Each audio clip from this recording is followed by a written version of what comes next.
This is a real story of a woman who lives in our province not far from our home. Let's call her Patricia. She's the only daughter of a farmer who owns several hectares of land. Though Patricia is an introvert, she would rather spend her weekends at the farm than to band with her friends and supervise her workers tasked to plant currants, banana, and vegetables. One day, Patricia and her father arrived at the farm around 6 a.m. in the morning. His father started to entertain the laborers at the farm with Patricia. By 3 p.m. in the afternoon, Patricia roamed around the farm and saw, not far from their hut, a huge rock, and on top of it was a plain flat space. She was amazed while looking at it. To her curiosity, she went to it and climbed to the top. Upon reaching its highest point, she sat while taking a breath. "This place is fascinating," Patricia said. While she was on the spot, she heard noises not just far from her. Somebody whistled. That's what she heard. She freaked out a little bit. She decided to check the surroundings, thinking somebody might be pranking on her. "Hello? Is anybody here?" But no one answered. Her heart started to beat faster. It feels like she needed to run as fast as she could. She turned around when someone's hand tapped on her shoulder. She was shocked upon seeing the man standing in front of her, a masculine, fair-skinned, tall and handsome man wearing a white robe. "Who are you? Stay away from me," Patricia said while stepping backward. Hey, hey, I won't hurt you. The man smiled at him. It makes him more attractive and irresistible. Patricia was eventually calmed and observed him. He looks weird, the way he dressed himself. Patricia rolled her eyes. "What do you want? I don't talk too much to strangers," she said. I'm Greg. I just live nearby. I saw you every time you came here from a distance. I was just able to have the chance now to approach you when you're just alone. Greg said. It was the first time a guy talked to her, though she hadn't trusted Greg fully. Patricia just gave a sigh and glanced a while to him and said, "Is that all? Can I leave now? I think my father is looking for me now." No, I just wanted to ask if we can be friends. I don't know yet your name. What is your name, by the way? Greg asked. "Just call me Pat for short," she replied while her forehead is frowning, and then turned around and walked away without looking back to Greg. Greg shouted at her and said, Okay, see you again, Pat. I'll wait for you. On the way home, his father noticed something different on Patricia when she came. At that time, Patricia still thinks of Greg. She thinks that, is it right to say she's in love at first sight? "No, he's just a stranger, and I don't know him," she whispered. At school, even her friends notice Patricia's sudden changes. She's blooming and graceful and tends to mingle with everyone. That's one thing that Patricia never did before. Patricia became excited every weekend. She dressed up well and put light makeup to look prettier than she was normally. Her father wanted to confront her but realized she's no longer a child, and this was the first time seeing her like that. Patricia came again to the place where she met Greg. She's excited to see him again, and it was like a wish granted when she saw Greg sitting in the rock. She feels like the world moved slowly between the two of them. Greg waved at her while smiling. She was mesmerized and speechless again. Greg stepped out from the rock and went to Patricia. I'm glad you came back.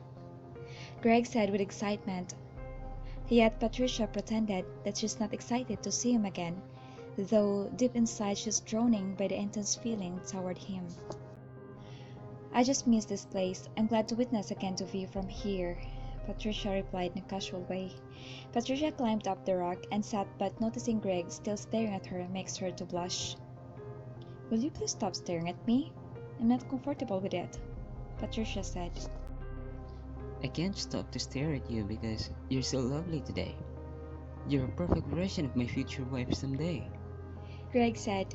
Patricia blushed and sarcastically said, "Wah, are you kidding me? I don't know you yet, and the more you don't know me in the first place. We've just met once, so don't say that." To tell you honestly, yes, you don't know me yet. You have the point, but believe me, the first time I saw you, I am madly deeply in love with you. I hope you feel the same way too. Greg replied sincerely. I appreciate your goodness to me, but I don't want you to expect that I will reciprocate. I'm not yet open to it, or maybe I will never be open to it, Patricia said. It's fine, but I want you to know that I'm willing to wait in order to prove I'm sincere and worthy of your love. Greg replied with a smile. As time passed by, Greg and Patricia became closer to each other, becoming best friends, then later on, lovers. Their relationship became stronger and have decided to settle down. So Greg went to the house of Patricia to speak with her parents and ask for Patricia's hand for marriage, a tradition in Filipino called pamanhikan, and that day the parents of the girl's side has been surprised because Patricia didn't disclose it to them. Patricia's father was outraged upon hearing it, but later on he accepted his daughter's decision to marry Greg. Her father sighed and said, Okay, my daughter. If this will give you happiness, I will let you have it. That's how much I love you. Now, where do you plan to hold the wedding? Will it also be solemnized in the church or civil? If you would permit us, sir, I prefer to hold it in the municipal hall of this town. Greg said politely. His father was surprised to hear it because usually the wedding ceremony from their family and relatives were always held in the church. The father's mood immediately changed and said, No, not in this municipal hall. It's our tradition to do a wedding ceremony in the church. Patricia's mother meditated and said gently, Redcar, just calm down, okay? There's nothing wrong with it. They're already old enough to decide. The discussion was ended successfully. The father was finally convinced. Patricia and Greg were glad. They have planned that the wedding will be held at the municipal while the reception is at the house of Greg. The most awaited day came. It's Patricia and Greg wedding day. Some of their neighbors attended the wedding, including Betty, the chubbiest woman from the group. The wedding was grand and elegant, according to those who witnessed it. The wedding ended up successfully, so they proceeded to the groom's house where the reception held. On their way, Betty, who was also the most talkative among the visitors, was surprised when she saw the road wide and fully paved. She's confused and puzzled since the road she knew was rocky, muddy, and uncemented road. Not far ahead she saw the golden gate with different kinds of flower inside the front yard. She was really amazed upon looking at it and can't believe what she saw. Am I dreaming? She asked herself. The gate opened and Greg invited the people to come in. They all entered the gate and was impressed for what they saw, a huge palace-like white mansion surrounded by ornamental garden of heaven-like beauty. Greg guided all the guests to enter the mansion to eat on the table. The table is long, full of delicious foods, aristocratic plates, and golden utensils. In the middle of the table were a line of flower bouquet. Upon taking their seats, Betty was the first to get a food. However, she noticed the food to be tasteless. Oh, is this the taste of this food should be? Seems it lacks salt. Her surroundings instantly changed. The happy wedding faded, and a dark forest met her sight. She found herself at the top of a tall tree and yelled in fear. Somebody help! Help me, please, she said.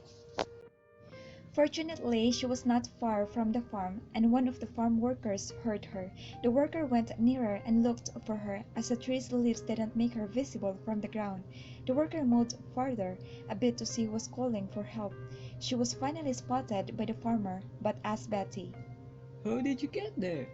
It's impossible for 40 people like you to climb that tree. Shut up! Please help me to get down! Betty exclaimed. Okay, wait. The farmer replied. With the help of the farmer, Betty was able to get down from the tree, and that's where she shared the entire story. Epilogue. Betty learned that she attended a magical wedding between a human and male fairy. She was sad though the family of the bride and some of her relatives, friends, and neighbors was not able to get back to the real world. Would like to thanks for my new subscriber, Charmy Johnson Underwater. Special mention and shout outs to my ever loyal followers and supporters, the Arc Star, Rika Official, Philippine Horror Stories ni Kuya Nox. Disturbed Spirit, Creepy Cheesecake, and Creepy Queso. Kwento Captain Kokak, Dark Hub PH, Miss Midnight Horror Stories. Iris Crib Horror Tales, Real Horror Stories, Ang Babaylan. Janes and Terreno, Ate Liz Vlogs, Bisdak Family TV, Sugar Barlan, Flare Wave, Mami Chicks. Tabornok TV, Birada ni Birang Birang, and Totoo Ba? Let us support them all. Thank you so much. Thank you for watching. If you'd like to be updated for my next video, please don't forget to hit the notification bell next to subscribe button. God bless.